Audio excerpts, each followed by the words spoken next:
Bom dia, vamos orar mais uma vez?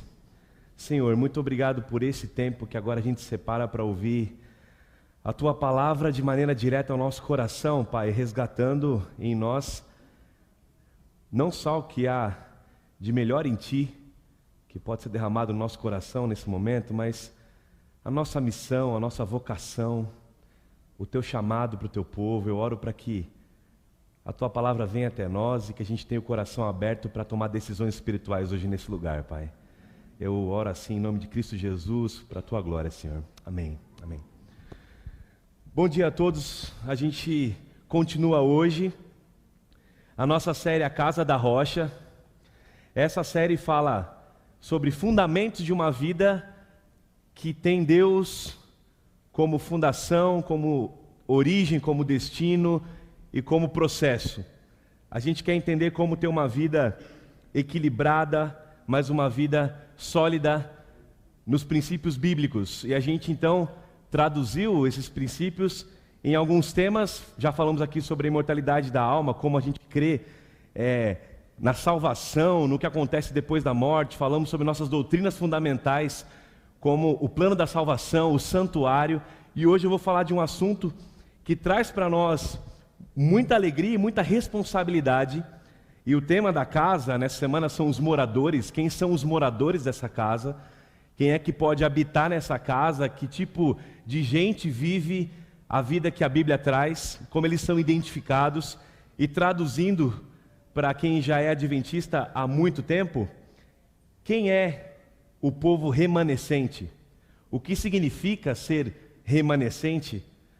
Quem faz parte desse povo? O que identifica esse povo como remanescente? Então eu quero gastar esse tempo com você pensando num cenário que a gente viu hoje de diversas religiões, e pelo menos catalogada no cristianismo 33 mil e alguma coisa, do último site que eu olhei ontem, religiões cristãs baseadas neste mesmo livro.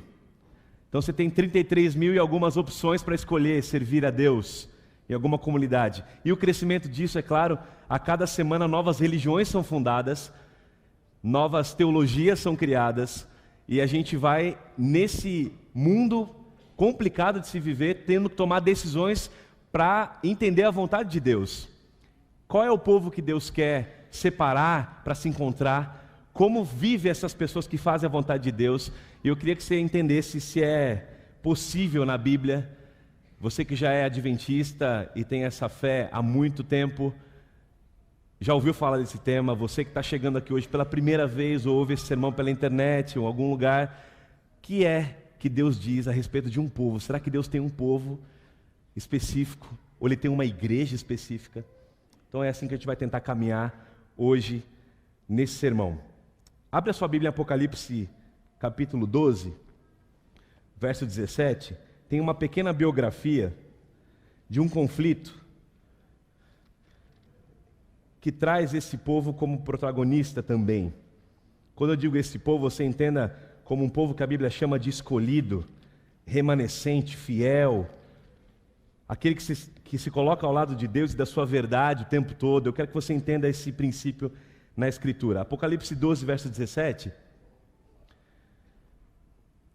A minha versão diz assim, Nova Versão Internacional: e o dragão irou-se contra a mulher e foi fazer guerra ao remanescente, e aqui aparece essa palavra, da sua semente.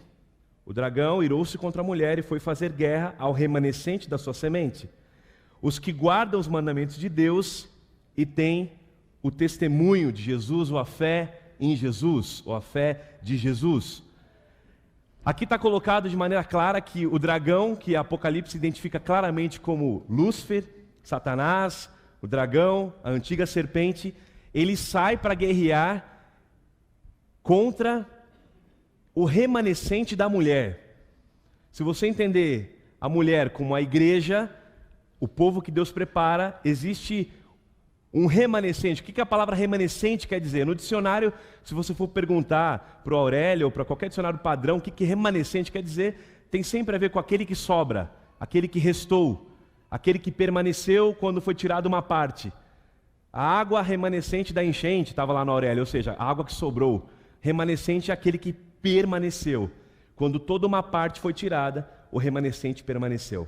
Então, a Bíblia está dizendo em Apocalipse que há uma descrição desse povo, pelo menos 2 identificações são dadas para esse tipo de gente que é considerado aquele que restou, aquele que realmente permaneceu. E contra esses, o dragão faz guerra.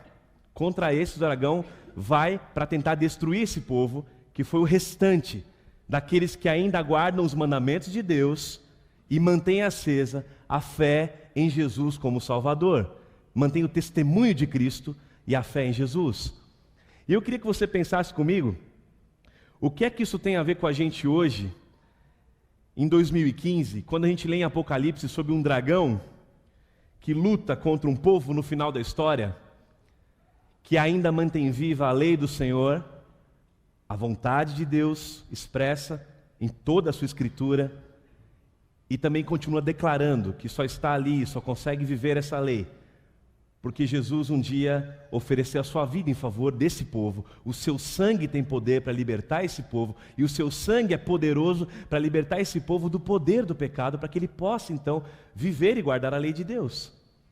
Então eu quero separar 3 ideias rápidas aqui para a gente poder dar uma introdução em relação a esse remanescente. Primeiro, o remanescente de Deus descrito no Apocalipse, ele não é apenas uma igreja específica. Ele é uma igreja, mas ele é também um povo. O que eu quero dizer com isso? Se você faz parte de uma igreja que guarda os mandamentos de Deus, e quando eu digo guarda os mandamentos de Deus, todos os mandamentos de Deus, tudo que Deus expressou como vontade dele eterna para o seu povo, e você tem prazer em fazer isso, em descobrir como guardar os mandamentos de Deus, e sua igreja é identificada por guardar a lei de Deus, e você tem Jesus como o único mediador, o único salvador, qual possibilita a você essa guarda dos mandamentos.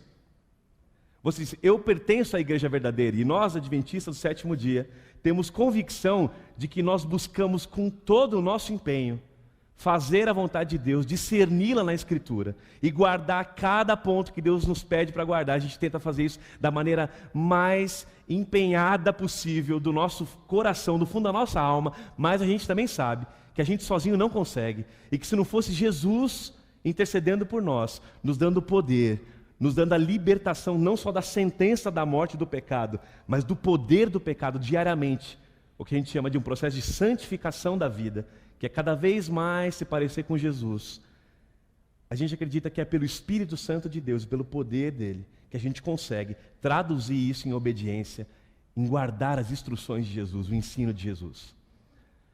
Se você acredita que você pertence a essa igreja, e essa igreja é uma igreja remanescente, é aquela que permanece ainda viva, quando muitas outras denominações e igrejas, se você faz essa leitura, estão tentando fazer o melhor que podem, mas você acha que ainda não estão guardando tudo que você sabe que deve ser guardado, saiba de uma coisa, não é apenas uma igreja, mas é um povo que está espalhado em todas as religiões, em todas as denominações, em todos os lugares Deus tem o seu povo. Por muitos anos o adventista, e você que é adventista há muitos anos ouviu e talvez traduziu isso na sua fala, nós somos um povo, somos uma igreja que temos a verdade. Já ouviu isso?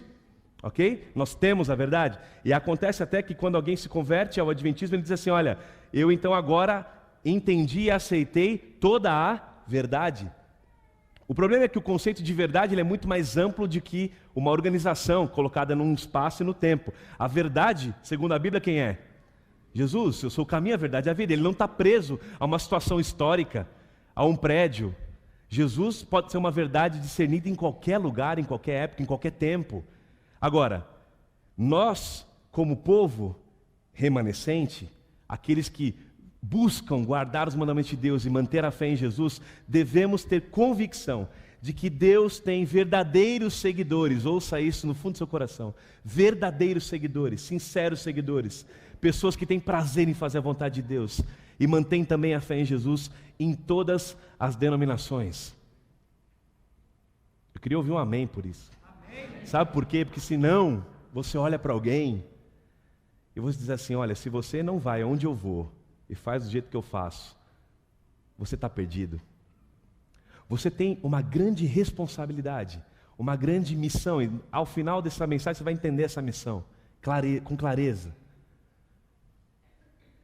Mas Jesus mesmo disse, em João 10,16, eu ainda tenho ovelhas que não são deste aprisco. Está falando do povo de Israel, daqueles que conheciam a verdade do Messias, que tinham crido nele. Também me convém agregar essas ovelhas que não são desse aprisco. Elas ouvirão a minha voz. E haverá então um dia um só rebanho e um só pastor. O grande conflito fala diversas vezes sobre o tempo em que a verdade de Deus, o evangelho eterno de Deus, toda a verdade, sem dissolução, sem açucarado, sem toda a verdade, clara como é, simples como é, do início da história, da eternidade até o final da história, ela diz, através do grande conflito, quanto tempo isso vai demorar ainda para acontecer, mas que Deus tem preparado um tempo especial e um momento de revivamento, onde, apesar das trevas espirituais e afastamento de Deus prevalecente em diversas igrejas que se constituem para nós, para essa compreensão, uma Babilônia espiritual, uma confusão espiritual de gente que está tentando buscar Deus, mas não entendeu, ou então não discerniu isso, ela diz assim, a grande massa, ouça isso, dos verdadeiros seguidores de Cristo, a grande massa dos verdadeiros seguidores de Cristo encontra-se ainda na comunhão dessas igrejas. Muitos deles há que nunca souberam das verdades especiais para o tempo de hoje. Não poucos se acham descontentes com sua atual condição e anelam por clara luz. É gente que está sentada em qualquer lugar do planeta Terra, em qualquer denominação, ajoelhado dizendo assim, Senhor, por favor, eu quero saber qual é a tua vontade. Você conhece alguém assim? Eu conheço muita gente assim. Me revela, por favor, a tua vontade, Senhor. Senhor, eu quero ter clareza espiritual. Senhor, eu estou lendo a sua Bíblia para procurar saber o teu caminho. Não me deixa ser enganado por uma profecia, por um falso profeta. Eu quero descobrir a tua verdade, a tua mensagem. E quantas pessoas chegam nesse lugar, e isso semana após semana, como a gente diz aqui, pessoas novas cruzam o nosso caminho aqui.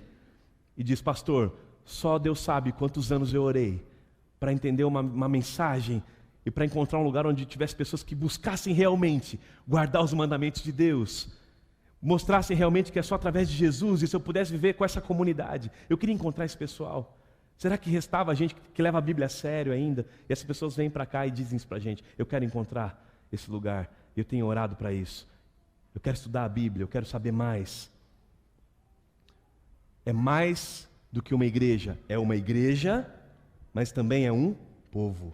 Então, se você faz parte de uma igreja e se considera parte do povo remanescente, louvado seja Deus por isso. Mas saiba que Deus tem um povo espalhado por aí. Um povo que vai ser reunido. Eles vão ouvir a voz. As minhas ovelhas ouvem a minha voz, reconhecem e me seguem. Eu fico imaginando essa cena. Gente se levantando e dizendo, eu entendi. Agora eu entendi. Eu vou seguir o Senhor por onde o Senhor for. Eu vou seguir, eu vou guardar a sua vontade. Por onde quer que ela me peça para andar, eu vou andar. Segundo ponto, é uma igreja, mas é também um povo. O remanescente é identificado pela obediência. São aqueles, claramente no texto, que guardam os mandamentos de Jesus. Se eu perguntasse aqui, quem é remanescente? Levanta a mão. Muita gente vai falar, opa, eu estou nesse grupo. Aí eu falo, mas você guarda os mandamentos de Jesus? Todos eles? Guardo, pastor, eu faço o que eu posso, eu peço para Deus todo dia. Essa é a nossa realidade, não é isso? Todo dia a gente ora, a gente quer ser alguém que segue a Jesus. Quais mandamentos são esses? Eu diria para você, todos. Do Gênesis ao Apocalipse, que você vê que é desejo de Deus, você corretamente interpretou para a sua cultura, entendeu que a lei de Deus ela é eterna. Guarde. Aí eu conheci um amigo meu que tem uma linha chamada perfeccionismo, que diz que em algum momento você vai conseguir viver sem pecado. Em algum momento você vai conseguir vencer todas as suas tendências pecaminosas nessa terra. E há de Deus poder para isso, mas Deus está dizendo para a gente que aquele que afirma que não tem pecado, a Bíblia diz, 1 João 1,8, esse engana a si mesmo, e a verdade não está nele. E numa conversa entre amigos, esse rapaz disse o seguinte, quem me contou isso foi meu cunhado, o Paulo. Ele disse assim, Ele estava brincando dizendo que fazia uma semana que ele não pecava. Como assim? Não, faz uma semana que eu estou... Como assim uma semana? Uma semana você não pecou, mas nada, nem um pensamentozinho, um negocinho, um ódiozinho. Nada, cara, eu tô... Falei, rapaz...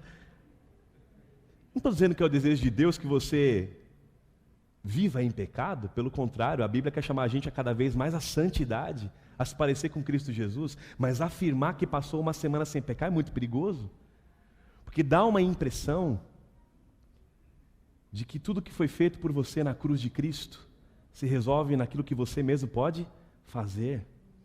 A obediência desse remanescente não é uma obediência usada como barganha. A obediência do remanescente não é uma obediência usada para que haja favor de Deus enquanto eu obedeço. Enquanto eu obedeço, Deus me ama. Quando eu não obedeço, Deus está irado comigo. Deus não está brincando de bem me quer e mal me quer. Ele fala, eu te amei com amor eterno. E com bondade eu estou atraindo você. A tua obediência não me faz te amar mais. A tua obediência não muda o meu amor por você. Eu continuo te amando muito. Agora, quando você me ama também, e a Bíblia vai dizer, aquele que me ama muito, aquele que realmente me tem como o primeiro da vida, e os mandamentos são esses, ame ao Senhor acima de tudo que você tiver. Ele é o primeiro. Coloque Ele em tudo em primeiro. Norteie sua vida pela agenda de Deus, a agenda de Jesus, seus compromissos, sua fala, seu relacionamento, o que você digere, o que você assiste. Deixa Deus ser o primeiro em tudo da sua vida.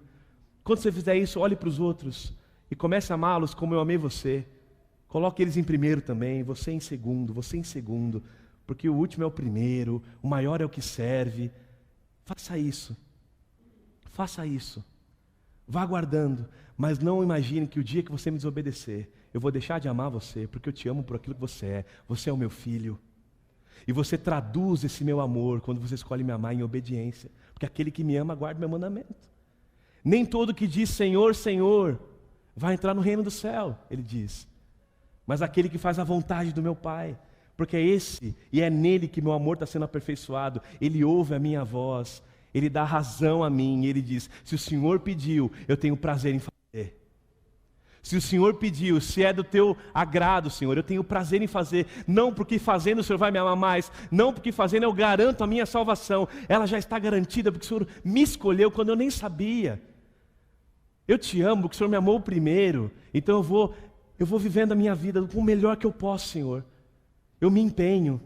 Eu peço o Teu Espírito todos os dias para me dar clareza espiritual, para discernir, para poder escolher. Mas, Pai, eu tenho prazer em fazer a Tua vontade. Eu tenho prazer em permanecer em Ti, para que eu seja podado na Tua presença. O remanescente é identificado por gente que não está de passagem em Jesus. Não faz do seu cristianismo, da sua religião, um processo de escolha à la carte. Eu pego isso, eu guardo aquilo, eu não como isso, mas perdoar o meu pai, desculpa, isso aqui eu não dou conta de fazer. Ou é todo o mandamento que ele pede, ou não é nenhum. Dura esta pregação, né? Porque a Bíblia diz, aquele que tropeça em um só ponto da lei, tropeçou em toda ela. Ah, eu sou cristão, eu guardo isso, eu guardo aquilo, não faço aquilo, eu devolvo isso. Mas tem coisa, pastor, você vai me desculpar, isso aí eu nunca vou conseguir mudar. Eu ouço muito isso. Quando você fala que você nunca vai conseguir vencer algo, é como se você olhasse para a cruz de Cristo e dissesse, o Senhor tem poder para quase tudo, mas para isso aqui o Senhor não consegue. Porque Ele disse, eu te dou poder para tudo. Eu derramo sobre você meu Espírito. É gente que tem vontade em ficar ali, na presença de Jesus, permanecendo. E quando Jesus fala, é isso agora. Eu preciso que você fique com essa cara aqui, ó, essa cara que você tem que ficar agora. Ah, mas Jesus, aí eu não tenho mais condição. E Jesus falava assim, aquele que estiver em mim e não gera o fruto da vida que eu dou para ele, de alguma maneira, eu vou podando para que ele cresça mais, mas se ele não deixar essa vida passar por ele, aquele que estando em mim não dá fruto de alguma maneira, ele está só sobrevivendo de uma relação, mas não está traduzindo essa relação, eu vou ter que cortar ele. Por quê? Porque ele está deixando a minha vida travar no processo. Quanto mais em Jesus você está, mais desejo de obediência você tem. Quanto mais em Cristo você permanece, mais obediência você tem na sua vida, traduzida pelo amor de Jesus em você. Não é o contrário. Não é o contrário. Enquanto eu falava no sermão passado, na primeira sessão aqui que a gente teve, às 8h30 da manhã, ao final uma pessoa me procurou chorando. Pastor, eu entendi esse sermão, eu quero ser do povo remanescente, só que eu não consigo ser perfeita. Eu falei, então você não entendeu a última parte.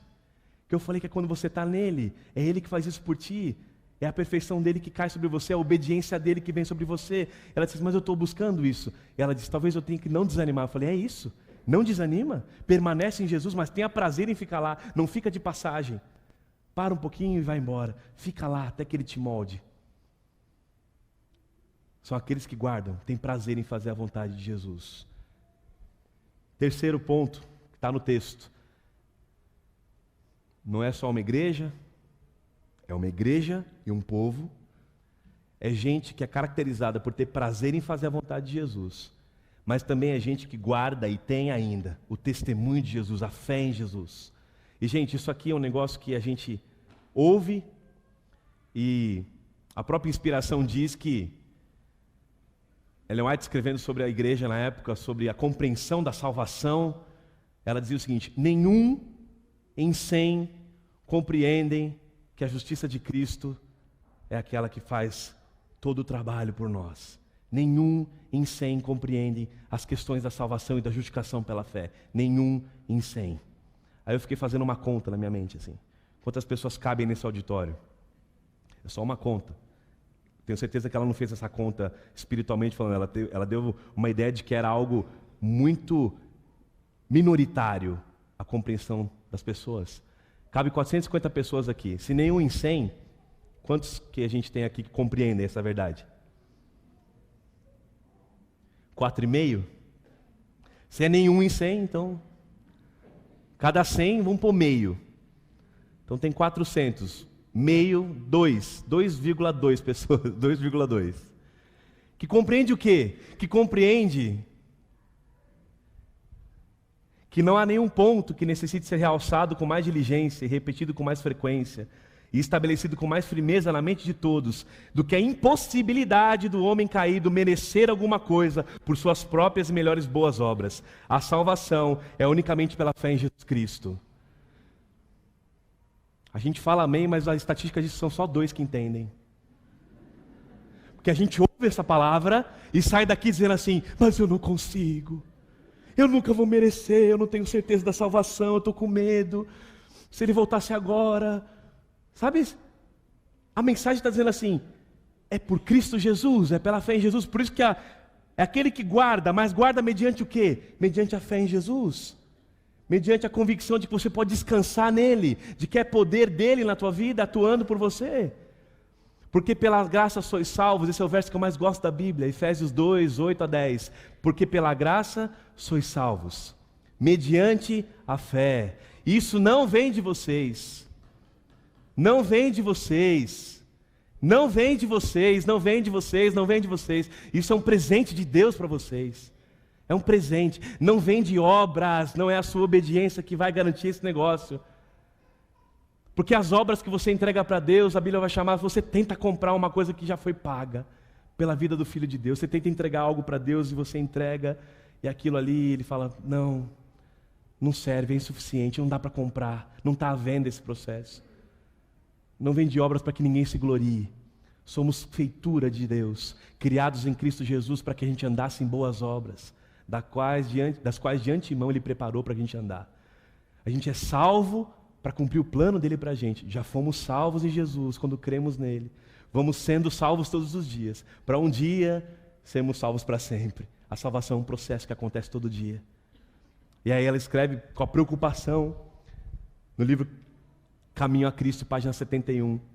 Quando o pensamento se concentra no próprio eu, é afastado de Cristo. Não devemos fazer de nós mesmos o centro, nutrindo ansiedade e temor quanto à nossa salvação. Deixa eu repetir para você, seu medroso que está aqui. Quando o pensamento se concentra no seu eu, em você mesmo, que você não dá conta, é afastado de Cristo. Não devemos fazer de nós mesmos o centro, nutrindo ansiedade e temor quanto à nossa salvação. Tudo isso desvia a alma da fonte de nosso poder. Confiai em Deus, a preservação da vossa alma, e nele esperai. Falai e pensai em Jesus, e que o próprio eu se perca em Jesus. Coisa bonita. Falem mais de Cristo e menos de si. Falem mais do poder de Cristo e menos das lutas que a gente tem. Falem mais do poder de Cristo e menos do que você não consegue fazer. Fale mais, pense mais, se perca em Jesus, ela diz. Porque não há possibilidade de uma alma caída se justificar perante Deus, a não ser pela fé, mediante Jesus, pela graça de Jesus. Vocês são salvos pela graça de Jesus. Agora vivam e traduzam isso em obediência para Deus. A Bíblia está dizendo isso. Agradeçam a Deus. Vivam nessa relação com Jesus agora. Eu traduzo isso para os outros. Eu tenho um crédito eterno para entregar. Eu tenho um crédito eterno para entregar para os outros. Eu não estou mais em débito. E se eu não estou mais em débito, você também não está mais em débito comigo. Você não me deve nada, eu te amo. Você pode errar comigo. A igreja deveria ser o melhor lugar para a gente errar. Amém? Que aqui só tem gente que é igual a Jesus. Você erra aqui, ele fala, é aqui que você tem que errar, porque aqui a gente entende. Aqui a gente entende que a gente está buscando viver isso junto. Erra aqui com a gente. Remanescente é um povo que é marcado pela obediência. E também é marcado pela fé em Jesus. Traduz o caráter de Jesus e sabe que é por Ele que é possível viver essa vida. Qual a nossa missão? O que eu tenho que fazer depois de saber essas coisas? Vou fazer uma coisa aqui, vocês vão me ajudar. Nós vamos ler aqui uns textos rapidamente. Abre em Malaquias. Vamos ler alguns textos, eu vou ler alguns, vocês leem outros. E eu quero terminar para você entender qual é a sua missão nesse processo como remanescente. Abre em Malaquias capítulo 3. Malaquias, para quem não lembra dele, ele está antes de Mateus. Porque ele é bem pequenininho.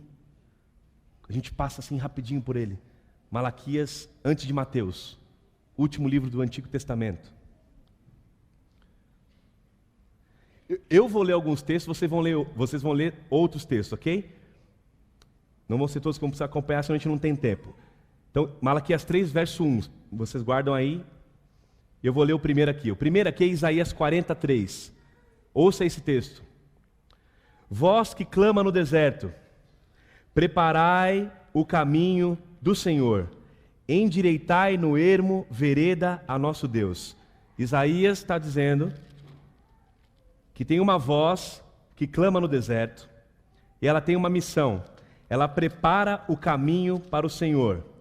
E ele diz, todo vale será aterrado e nivelado, todos os montes e outeiros, o que é tortuoso será retificado, e os lugares escabrosos aplanados. A glória do Senhor vai se manifestar, e toda a carne haverá, pois a boca do Senhor o disse. Isaías está dizendo que há uma voz que clama no deserto e prepara o caminho para o dia do Senhor.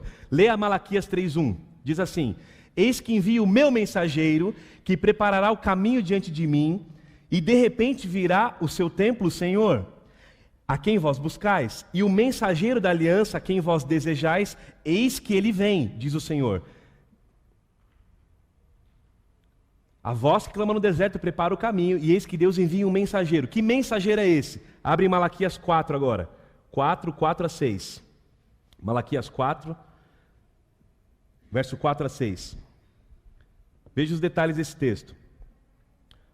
Uma profecia. Lembrai-vos da lei de Moisés, meu servo, que lhe mandei em Horebe para todo Israel, a saber, estatutos de juízos. Eis que eu vos enviarei o profeta. Que profeta está aí? Elias. Pergunta, para aqui. Elias já tinha vindo quando Malaquias escreve ou não? Sim ou não? Sim. E ele estava onde? No céu. Elias já havia vindo e estava no céu nesse momento. Havia sido trasladado, ok? Então, eis que vou enviar Elias para vocês, antes que venha o grande e terrível dia do Senhor. E ele converterá o coração dos pais aos filhos, e o coração dos filhos a seus pais, para que eu não venha e fira a terra com maldição. Então, a Bíblia está dizendo o seguinte: tem uma voz que clama no deserto, que é profetizada por Isaías, que prepara o caminho para o Senhor. O Malaquias está dizendo: eu vou enviar um mensageiro, esse mensageiro vai vir e ele é Elias, e ele vai converter o coração dos pais aos filhos e vai preparar esse pessoal para o encontro com o Senhor. Esse mensageiro é Elias. Agora, abra em Mateus, capítulo 17, eu não vou ler mais 2 textos. Mateus 17, 9 a 13. Mateus 17, 9 a 13.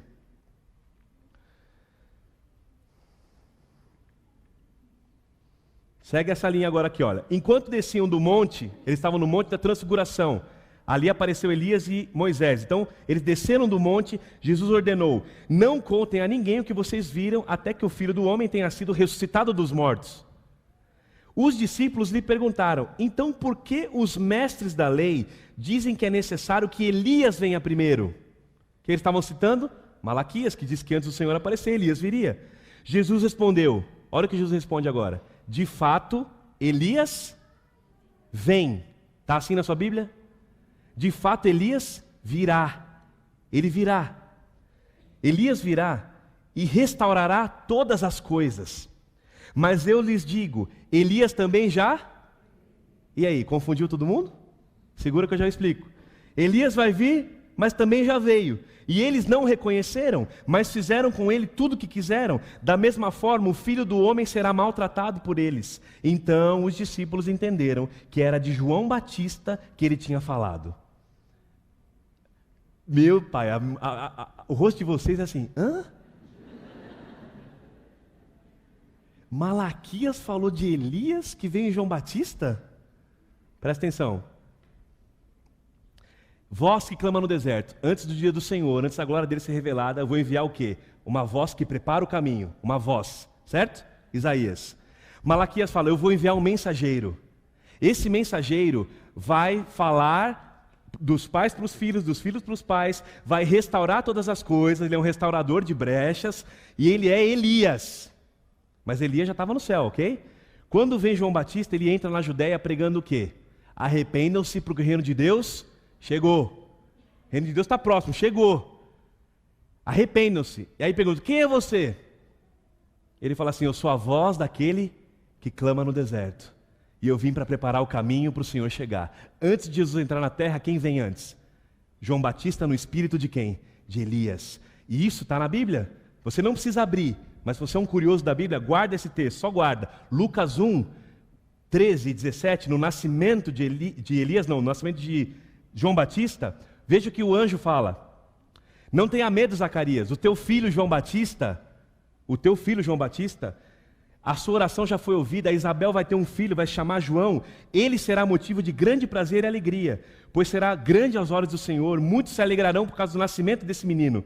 Olha agora, o seu filho João Batista fará retornar muitos dentre o povo de Israel. Preste atenção, fará retornar muitos a guardar a lei do Senhor, vai restaurar todas as coisas e restaurar eles a Deus também. Ele vai adiante do Senhor, vê? Adiante do Senhor, vai preparar o caminho. E ele vai dizer o seguinte no verso 17: no Espírito ele vem e no poder de Elias. João Batista nasce no Espírito e no poder de Elias, para fazer voltar o coração dos pais a seus filhos e os desobedientes que voltem à sabedoria do justo, para deixar um povo preparado para a vinda do Senhor. Está ficando mais claro agora? Malaquias diz que antes de Jesus entrar na terra, quem viria? O Elias. Quem é o Elias na história? João Batista, porque vem com o espírito de restauração, da lei de Deus, da vontade de Deus, pregando para os filhos voltarem aos pais, os pais aos filhos. O Antigo Testamento e o Novo, está tudo interligado agora. A família está conectada. Ele volta a lei de Deus a ser o centro da história. Eu quero que vocês guardem isso. Aí eu digo a você, qual é a missão do remanescente? Qual é a missão do remanescente? Quem nós somos hoje? Jesus disse: eis que João Batista, no espírito de Elias, ele já veio. E o que fizeram com ele? Rejeitaram. Mas eis que Jesus disse que vem Elias ainda. Ele não falou que vem Elias? Jesus aponta para um Elias futuro, um Elias profético. Ele fala, vai vir um outro Elias. Se eu apareci uma vez e vem um Elias para preparar o caminho, preste atenção, tem um outro Elias que vai vir preparando o caminho para que eu volte a segunda vez. E qual é a função desse Elias? Restaurar todas as coisas, toda a verdade de Deus, tudo aquilo que foi perdido. Por isso que aqueles que restauram a verdade de Deus são aqueles que têm a fé em Jesus e também guardam os mandamentos de Deus, todos eles. Quem somos nós? Você poderia dizer, eu sou a voz que clama no deserto. Quem somos nós? Você fala, eu sou aquele que clama no deserto, que vim para preparar o caminho do Senhor. Eu vim aqui para chamar um pessoal inteiro, para entender que tem uma mensagem especial para esse tempo. Jesus está voltando, e eu tenho uma missão específica para esse tempo. Que missão é essa? Qual é a mensagem de Elias? Qual é a mensagem de Elias que prepara para a vinda do Senhor hoje? Nesse espírito de restauração de todas as coisas. Vi um anjo voando pelo céu. E esse anjo tinha em suas mãos um evangelho. Que evangelho é esse? O evangelho eterno. E ele proclamava para quem? Para toda a tribo, toda a língua, toda a nação e todo o povo. E ele conclamava o povo a fazer o quê? Adorem o Senhor, o único Deus verdadeiro. Vocês têm uma missão: restaurar a adoração ao Senhor. Vocês se lembram o que Elias faz no Monte Carmelo? Ele derrota os profetas de Baal e restaura o que no Monte Carmelo? A adoração ao único Deus. E a falsa adoração, ela cai. E a mensagem vem, vocês vão falar a mesma coisa. Adorem o Senhor, o único Criador. Então quando você descansa no sábado, meu querido, e se você guarda os mandamentos de Deus, você não está fazendo isso para ser amado por Deus. Lembra? Você faz isso porque você já é salvo e descansa no que Deus já fez. E o sábado é um símbolo desse descanso. Quando você faz isso, descansa nesse dia, você está dizendo assim, eu creio num Deus que é o quê? O único Criador. Porque Ele deu esse mandamento lá quando Ele criou todas as coisas. E quando eu descanso, eu relembro, Ele é o único Criador. E toda a lei de Deus vai ser envolvida nesse processo. Eu restauro essa adoração. E Ele fala, tem um segundo anjo que vem. E esse segundo anjo tem uma outra mensagem. Depois que o pessoal entender que há um só Criador, nessa confusão que a gente vive, nessa Babilônia de teorias que a gente vive, há um só Criador, há um dia para se lembrar desse Criador. Esse Elias vai restaurando isso. Aí ele diz assim, o anjo diz, caiu a grande, essa confusão religiosa.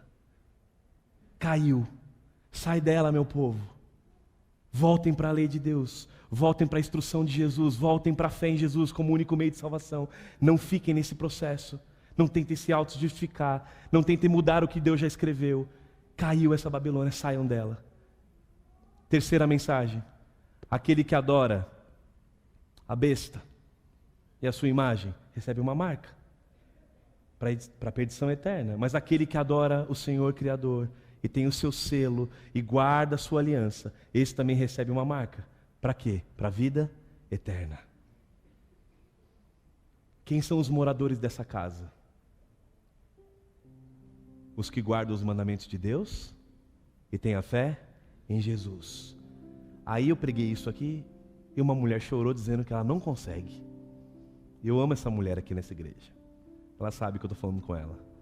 Ela chegou, pastor, eu não consigo ser desse remanescente. Deixa eu dizer para você que é alguém que está buscando fazer a vontade de Deus. A salvação foi dada para nós como um presente em Cristo Jesus. E quem creu entrou no descanso de que Ele é suficiente para nos substituir, interceder por nós e transformarmos a cada dia em alguém semelhante a Ele. E a lei, pastor? A lei é a instrução de Jesus para a sua vida, para que você viva todo dia crescendo a imagem de Jesus, se parecendo cada dia mais com Ele e podendo dizer, eu tenho prazer em fazer a tua vontade. Apocalipse, quando descreve os santos, quando descreve a cena final, numa dos aspectos, pode abrir aí, a gente vai ler esse último texto juntos, e eu quero orar com você. Quando escreve a cena final, Apocalipse 7, tem uma descrição interessante, só de uma frase que eu queria que você guardasse para a tua vida, para a tua semana, para esse tempo solene que a gente vive. Apocalipse 7, verso 9.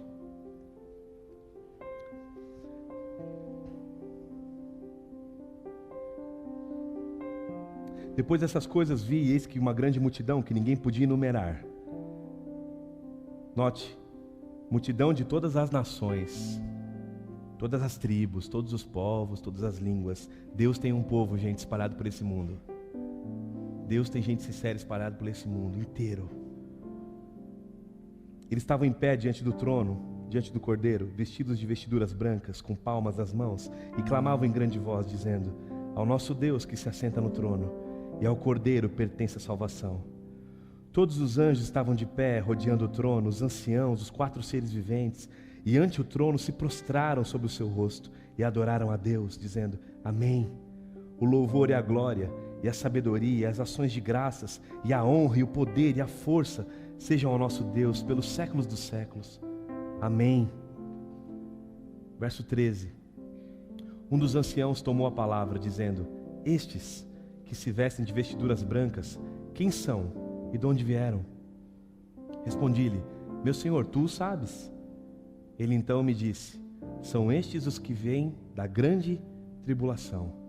Lavaram as suas vestiduras e as deixaram brancas, aonde? No sangue do Cordeiro. Essa é a razão porque eles se acham agora diante do trono e o servem de dia e de noite no seu santuário. E aquele que se assenta no trono estenderá sobre eles o seu templo.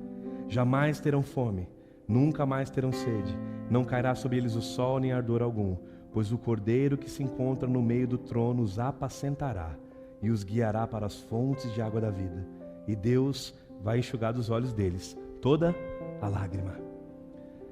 Aqueles que lavaram suas vestes no sangue do Cordeiro e têm prazer em fazer a vontade de Jesus. Quando te perguntarem quem é você nessa geração e nessa confusão religiosa, que você possa responder em nome de Jesus: eu sou aquele que clama no deserto. Eu sou essa voz que continua gritando: vale a pena servir ao Senhor. Eu sou essa voz que continua dizendo: vale a pena seguir o que Deus tem para nós.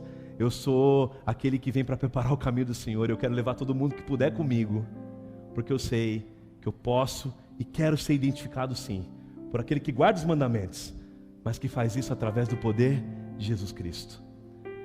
Faz uma renovação, compromisso de consciência com Jesus mais uma vez.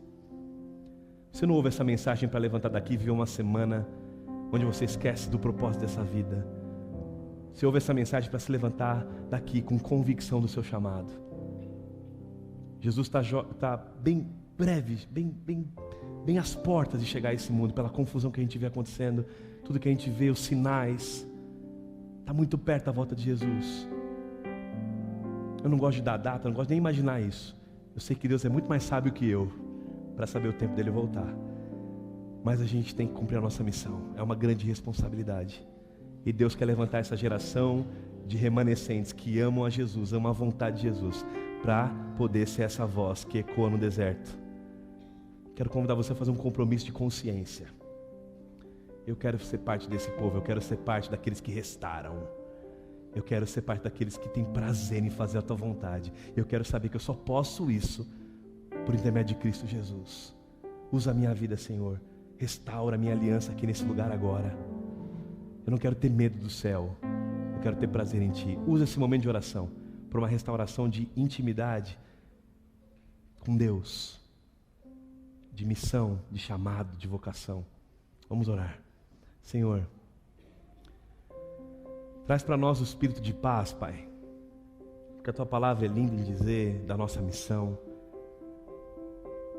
Eu li os profetas, li Isaías, li Malaquias, Mateus. Todos eles discerniram, Pai, que há um povo que Te ama, há um povo que tem prazer em viver Tua vontade, há um povo que declara que Cristo é o Senhor e Salvador da nossa vida. Senhor, nós queremos ser essas pessoas, Pai. Nós queremos ser a Tua igreja, Senhor. Nós queremos ser o povo que permanece. Nós queremos ser aqueles que têm um jeito mais amoroso de contar isso para as pessoas.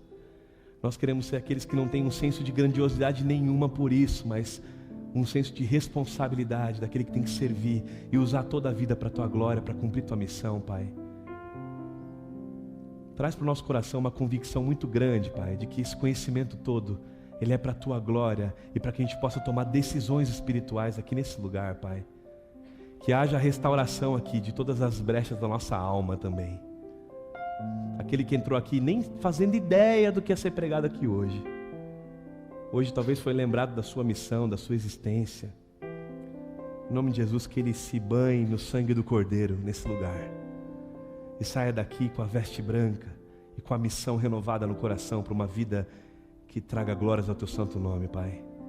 Nós queremos estar prontos para a Tua vinda, Senhor. A gente quer também poder ser essa voz que prepara uma geração, que convida as pessoas a Te adorarem de acordo com a Tua palavra. Nos ajuda, Pai, a ter isso como prioridade na vida, Senhor. Restaura nossas famílias e quem sabe também os altares da nossa casa, Pai. As figuras dos pais, das mães aqui, dos filhos, que nós sejamos restaurados a uma busca espiritual por fazer a Tua vontade, Senhor. Que a gente não fique de passagem em Jesus, Pai, mas que a gente permaneça nele, porque sem ele a gente não pode fazer coisa alguma, Pai. Que o fruto venha para a Tua glória, que esse fruto permaneça em nós, até o dia em que essa cena vai ser vivida por nós. Perante o Cordeiro, o Teu povo de toda língua, toda tribo, toda nação vai declarar: bendito é o Cordeiro de Deus que tira o pecado do mundo. Louvado seja o Teu nome, Senhor, pelo século dos séculos. Ao Senhor toda a honra, toda a glória e todo o louvor. Que nós sejamos essas pessoas, Pai. Em nome de Jesus. Amém, Senhor. Amém.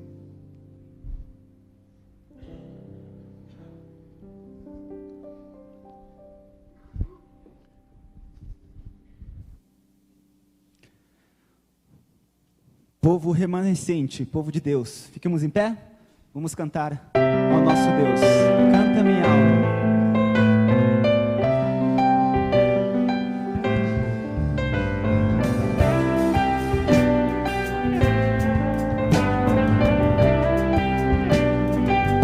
Juntos. Em segurança, sou de Jesus. Eu já desfruto bênçãos da luz.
Feche seus olhos. Nosso Deus, muito obrigado por esse culto, por essa palavra. Nos dá um sábado de descanso, Pai, na Tua presença. Nos leva para Te reconhecer durante a semana e que a nossa vida seja uma extensão desse culto, seja um culto na vida nessa semana, Pai.